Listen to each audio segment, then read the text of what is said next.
চলো রে চলো, আগুন জ্বালো, দর্শকের আস্তানায় ভেঙে দাও ঘুরিয়ে দাও, ভেঙে দাও ঘুরিয়ে দাও, দর্শকের আস্তানা দর্শকের আস্তানায় ভেঙে দাও ঘুরিয়ে দাও। নারায়ে তাকবীর। ধর্মগোপন করে বিয়ের প্রলোভনে মাদ্রাসার ছাত্রীকে পতিতালয় বিক্রি, ইসলামী হেফাজত আন্দোলনের হস্তক্ষেপে উদ্ধার।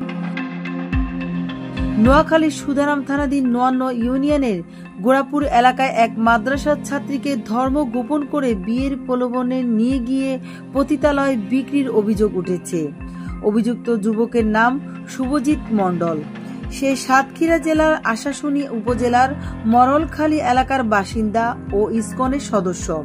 ভুক্তভোগী নুসরাত জাহান মাহি গোড়াপুর ইসলামিয়া ফাজিল মাদ্রাসার ছাত্রী ও একটি বেসরকারি প্রতিষ্ঠানে মার্কেটিং কর্মী হিসেবে কর্মরত ছিলেন। আমার ফেসবুকের মধ্যে পরিচয় হওয়ার পরেও আমাকে একটা গ্রুপের লিঙ্ক দেয়। পরে দেওয়ার পরে আমি বলছি যে আমি ওই গ্রুপের মধ্যে যাবো না। পরে ও বলছে কি আমার ফেসবুকের মধ্যে আমার ছবি ছিল, ওই ছবিগুলো খারাপ কোনো কিছুর মধ্যে ছেড়ে দিব, আমাকে ব্ল্যাকমেল করছিল এক ধরতে গেলে। পরে আমি ওই গ্রুপের মধ্যে চাপ দিয়ে দেখি যে আরেকটা অ্যাপস আসে, টেলিগ্রাম বলতে অ্যাপস আসে। পরে আমি ওরা জিজ্ঞেস করছিলাম যে এটা কী। পরে ও বলছে কি ওটাতে চাপ দিয়েও আইডিটা খোলার জন্য। পরে আমি ওইখানে খুলছি, খোলার পরে দেখি যে ওখানে আরও লোক আছে, মানে আরও ছেলেপেলে আছে, কথা বলে। পরে আমি ওখান থেকে বের হয়ে গেছি। পরে ও আমাকে হুমকি দিয়েছে যে আইডিটা খোলার জন্য, আমি খুলি নেই। পরে ওর সাথে এমনি কথা বলতাম, কথা বলার পরেও কোনো দিন আমাকে বলে নাই ও যে হিন্দু। ওর সাথে আমি কথা বলছি, যখন 4 মাসে পরে ও আমাকে বলছে বিয়ে করব, আমার বাড়ি থেকে যে টাকা পয়সা যা আছে ওগুলো নিয়ে যাওয়ার জন্য।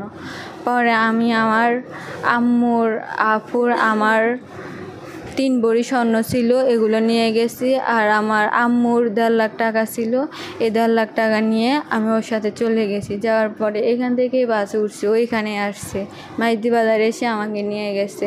যাওয়ার পর ও যাত্রাবাড়ি গেছিলাম, যাত্রাবাড়ি গিয়ে আমি ওর কাছে পানি চাইছিলাম, ও পানি দিছে আমাকে। পানিটা অদ্ভুত কালারের ছিল, আমি খাইছি। খাওয়ার পর আমার ঘুম চলে আসছে। ওইখানে আসার পরে যখন আমার জ্ঞান আসে তখন আমি ওরা জিজ্ঞেস করছিলাম যে এটা কোন জায়গা। অনেকবার জিজ্ঞেস করছে, বলে নাই আমাকে। পরে একটা থাপ্পড় দিয়ে বলছে যে ওইটাও ভাড়া নিচ্ছে। পরে আমি ওরা জিজ্ঞেস করছি যে কিসের ভাড়া নিচ্ছে কি, এগুলো জিজ্ঞেস করার পরেও আমার অনেক মারছে। আমাকে খাবার দেয় নাই ঠিক করে, ঠিক মানে কি বলবো, আমাকে প্রচুর নির্যাতন করছে, শারীরিক নির্যাতন, মানসিক নির্যাতন, যেমনি ওর সাধ্য ছিল ও আমাকে অতটুকুই পরিমাণ নির্যাতন করছে। এবার আমার ফোনটা পর্যন্ত ওর কাছে ছিল। আমি ওকে বলছি যে আমার বাড়ি থেকে কল দিতেছে, আমি কথা বলি, ও অতটুকুও দেয়নি। শুধু আমার আপুরা যে ভয়েসগুলো দিত ও এগুলো শুনতো। শোনার পরে আমার মানে ওরা কি বলে আমি ওইটা শুনতাম না, শুধু ও নিজে ও বলতো যে তুই এটা বল ওইটা বল, আমি ওইগুলোই বলতাম। মানে যদি না বলতাম ও আমাকে মারতো, আমার গলা চিপে ধরতো, আমার চুল ধরতো, আমাকে নির্যাতন করছে, আমার হাত বেঁধে, আমি ওকে দিতাম না। ও বারবার দিনই ভিতরে 8-10 বারও আমার কাছে আসতো, না দিলে আমার হাত ওন্না দিয়ে বেঁধে করতো, আমার মারতো, প্রচুর মারছিল আমারে। পরে ওইখানে 20 দিন ছিলাম। 20 দিন থাকার পরে ওর বাড়ি গেছিলাম। ওর বাড়িতেও বলছে কি ওর বাড়ির মানুষ যদি মেনে নেয় তাহলে ওইখানে আমাকে রাখবো। ওর বাড়িতে নিয়ে যাওয়ার পরে ওরা মেনে নেয় নাই, ওরা আমাকে খারাপ কথা বলে ওদের বাড়ি থেকে বের করে দিয়েছে। আমার বাজারের মেয়ে বলা হয়েছে ওদের বাড়িতে যাওয়ার পরে, যেগুলো কোনোদিন আমার ফ্যামিলি আমাকে কিভাবে খুঁজে পাইছে। পরে ওইখান থেকে ওর একটা বন্ধু ছিল, ও আমার সাথে আবার সাতক্ষীরা গেছিলো, সাতক্ষীরা থেকে আবার নিয়ে আসার পরে ওর একটা বন্ধু ছিল এখানে কি কাজ করে নাকি, ওর কাছে আমাকে দিয়ে দিছে। ও নিজেও আসছে, আসার পরে ও বলছে কি জানি আমাকে 15,000 টাকা দিতে আমাকে কিসের চাকরি দেওয়া হবে। তা আমি বলছি যে আমার কাছে এত টাকা নেই, কিসের চাকরি দিব এইখানে। ও বলছে যে এখানে চাকরি দিব, তুই থাক আমি আসতেছি। ও যে ওই গেল, আজ পর্যন্ত আমি ওর কোনো খবর পাইনি। পরে ওর ওইখানে একটা ম্যাডাম আছে, ওই ম্যাডাম আমার কাছে 15,000 টাকা চাইছিল, আমার কাছে টাকা নেই। পরে 2টা স্ট্যাম্প দিছে। স্ট্যাম্প দেওয়ার পরে আমাকে ওরা ফোনের মধ্যে কি লেখা ছিল ওই ফোনের মধ্যে ওই লেখাগুলো বলছে লেখার জন্য। পরে আমি লিখছি, লেখার পরে কিছুক্ষণ পরে আমাকে বলে আমার চাকরি হয়ে গেছে। পরে ওইখানে আরও 30। কতদিন ছিল? ঢাকা 20 দিন ছিলাম ওর সাথে 20 দিন ছিলাম। আর ও যখন ছিল না তখন আরও 10 দিন ছিলাম। ওখান থেকে পালে আসছো নাকি তোমার মা তোমাদেরকে ওখান থেকে ইয়ে করে নিয়ে আসছে? আমার আম্মুরা গেছে ওইখানে। আচ্ছা, খবর পেয়ে তোমার আম্মু যে উদ্ধার করে আনছে কেমন? আম্মুরা আবার ওই যে এই ইয়ার ফাউন্ডেশনের লোকরাও গিয়ে আমাকে নিয়ে আসছে। কোন ফাউন্ডেশন? ইসলামিয়া ফাউন্ডেশন। ইসলামিয়া ফাউন্ডেশনের সহযোগিতায় তুমি আমি এখানে, হ্যাঁ।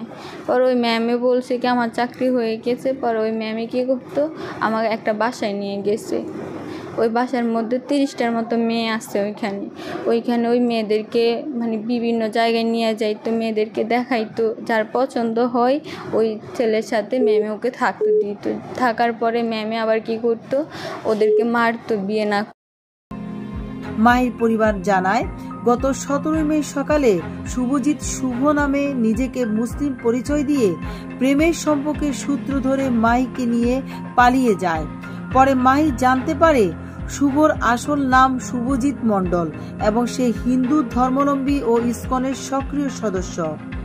ঘটনার পর স্থানীয়ভাবে থানায় অভিযোগ জানাতে গেলে শুরুতে তা গ্রহণ করা হয়নি। পরে ইসলামী হেফাজত আন্দোলনের জেলা শাখার সাংগঠনিক সম্পাদক মাওলানা ইয়াসিন আরাফাতের হস্তক্ষেপে 21শে জুন অভিযোগ গ্রহণ করে। বর্তমানে মাহি নোয়াখালী 250 শয্যা বিশিষ্ট জেনারেল হাসপাতালে চিকিৎসাধীন অবস্থায় রয়েছে। সুদারাম মডেল থানায় এই বিষয়টি একটি সাধারণ ডায়েরি করা হয়েছে। অভিযুক্ত শুভজিৎ মণ্ডল ও তার পিতা শঙ্কর মণ্ডল উভয় ইসকনের সদস্য বলে জানা গেছে। এই ঘটনায় এলাকা জুড়ে তীব্র ক্ষোভের সৃষ্টি হয়েছে। স্থানীয়রা দ্রুত তদন্ত করে অপরাধীকে আইনের আওতায় আনার দাবি জানিয়েছেন এবং মাহির নিরাপত্তা নিশ্চিত করার আহ্বান জানিয়েছে।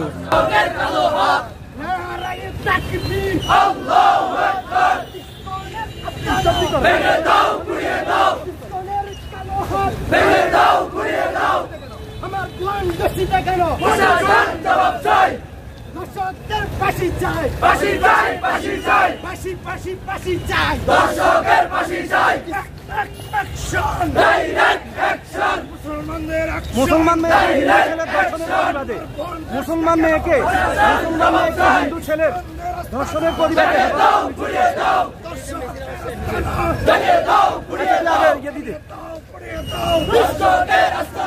সদর উপজেলার 59 ইউনিয়নের নুসরাত জাহান মাহিকে প্রেমের ফাঁদে ফেলে ফেসবুকের মাধ্যমে তার ধীরে ধীরে সম্পর্ক সৃষ্টি করে। সেই লোকটি তাকে বিভিন্ন রকম প্রলোভন দেখিয়ে মূলত তাকে বিক্রির উদ্দেশ্যে সম্পর্ক তৈরি করে। তারপর তাকে নোয়াখালী থেকে টাকা পয়সা হাতিয়ে নিয়ে বাসা থেকে পালিয়ে যাওয়ার জন্য বাধ্য করে।